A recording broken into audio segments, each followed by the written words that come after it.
morning everyone, and welcome to today's video. Today's video, I have to give you a footnote of what you're going to see because things didn't turn out the way I thought they would. I saw an advertisement in the newspaper about chicken, and they had a big sale, 99 cents a pound for drumsticks. In my head, I had a glorious video in mind of going to the grocery store and showing you all these neat bargains that I could get with the chicken.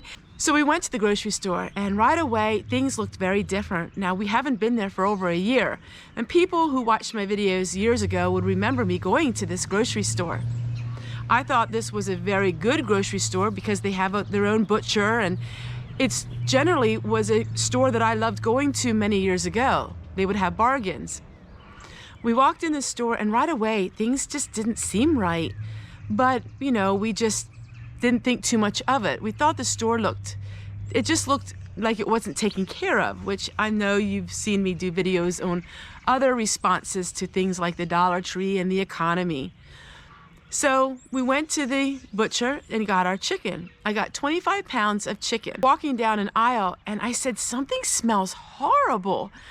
And I said, it smells like a dead mouse. And my daughter quickly said, Mom, she said, over in that chicken section, something smelled really spoiled. Up until then, I really didn't think about it because I've never got old food there before. I looked down at my cart and I saw that the date on the chicken was March 25th, and it is April the 7th. I thought to myself, well, that chicken's not fresh unless they had it frozen first. I felt the bag and they were not frozen. The bags were puffy, really puffy. I said, something just doesn't seem right. I opened a bag and one whiff, oh, it was awful. Oh, it was so bad. It was totally 100% spoiled. Oh, it was the most horrid smell of ammonia and just horrible. Quickly we went back and we said, we can't buy this. This is spoiled chicken. The manager came out and said, oh, was that the drumsticks? And I said, yes. And he said, yeah, that was the last box. He said, here, we'll take it and I'll dispose of it. And I was like, wow, so you knew the chicken was old and you still tried to sell it to us? We just shook our heads because if we would have ate that chicken, we could have got really sick. And then what would have happened? But have no fear, because I still have an amazing video to make because I did get some bargains.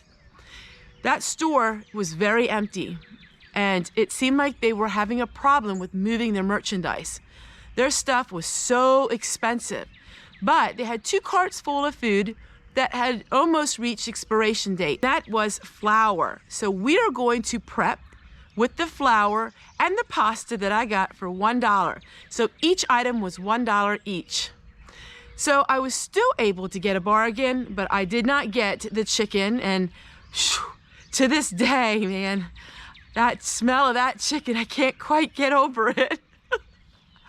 So the point of this video is be really careful and be very watchful for what you buy, because I wouldn't even have thought anything of it if it wasn't for my daughter saying, Mom, I don't think that was a mouse. I think that was the chicken. And boy, was she right. So we're gonna go into my kitchen today and I'm gonna show you a different approach at keeping food long-term. I saw a video recently, and I cannot remember the channel name, where she was vacuum sealing flour, but she had a different technique. And I really like the technique, and I'm gonna show you how she did it. And buyers beware, my friends, buyers beware. All right, everyone, so we got all of this flour for $1. Even though the chicken wasn't a chicken deal, ooh, yuck. I did get all this, so let me show you what I got. I got all this flour. Now it does expire at the end of April, which is fine because flour is fine. Whole wheat is a different story. Whole wheat doesn't last as long as white flour. This is just regular flour. And I got 25 pounds of that for $5. 25 pounds of flour for $5. That's a good deal. Then they had all of this spaghetti. Well, noodles really don't, I mean, it doesn't expire. I mean, it has expiration dates, but you know what I mean. It doesn't really expire. So I'm gonna go ahead. I'm not sure what I'm gonna do with the noodles. how I'm going to keep it. Probably put these in Mylar bags. You really don't want to have cardboard. All of these food items are made with cardboard. Cardboard absorbs moisture. So you don't want to have long-term storage of cardboard anywhere. It will absorb odors and moisture. You want to take your things out of the cardboard. You can also keep it in this, but you really shouldn't. You really should take it out. Now, I am going to be putting them in paper bags because I thought it was so cute what the woman did. It's really unique and I like the idea. But really what I would do is, if you don't want to go into all the trouble I'm going to be doing here in a minute, I would just take this and put it in vacuum seal bags or put them in Mylar bags. As you know, I've done that in previous videos. So I did get some good deals and I am happy, even though the chicken was a debacle. Even though the chicken was a failure. Hey, it wasn't my fault. All right, I'm gonna go ahead and do all of this. I'm gonna speed up the camera because this is gonna take me quite a while, and then I will show you, after I have them all in my bags, what I'm going to do next.